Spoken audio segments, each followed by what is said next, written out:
Masih dari Kota Ambon, Tribuners, Wakil Rakyat sarankan Dinsos polisikan tuan pengemis di Ambon.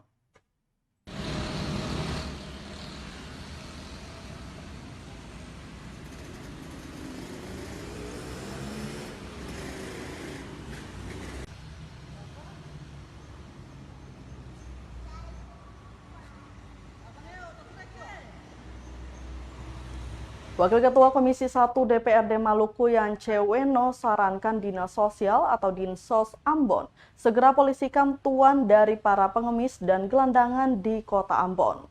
Hal ini menyikapi dugaan pengemis dan gelandangan yang dikoordinir oleh seseorang. Lanjutnya, pemerintah harus segera menindaklanjuti hal ini agar tidak menimbulkan eksploitasi warga di Ambon. Diketahui Tribuners, sebelumnya Kepala Dinas Sosial Ambon Nur Hajati Jasin menduga para gelandangan dan pengemis di Ambon punya tuan yang mengkoordinir untuk mengemis dan jadi gelandangan. Namun hal ini masih terus diselidiki oleh Dinsos Ambon.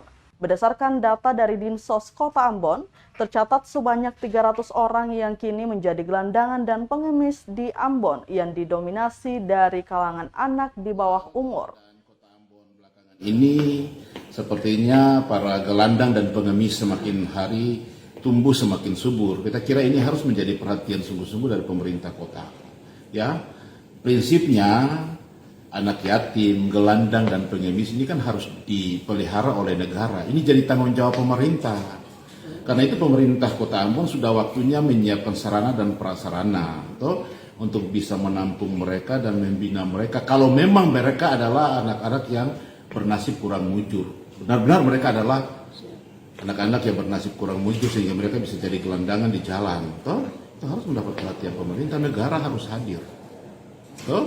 Untuk bisa melindungi mereka, membina mereka, menampung mereka, memberi makan kepada mereka.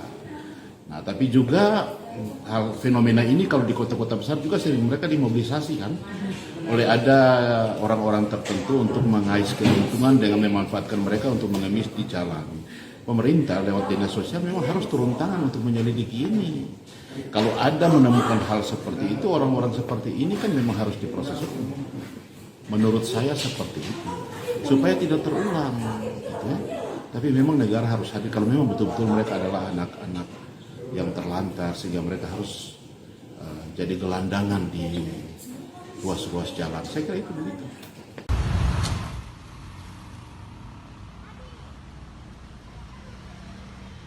Terima kasih sudah nonton. Jangan lupa like, subscribe, dan share ya.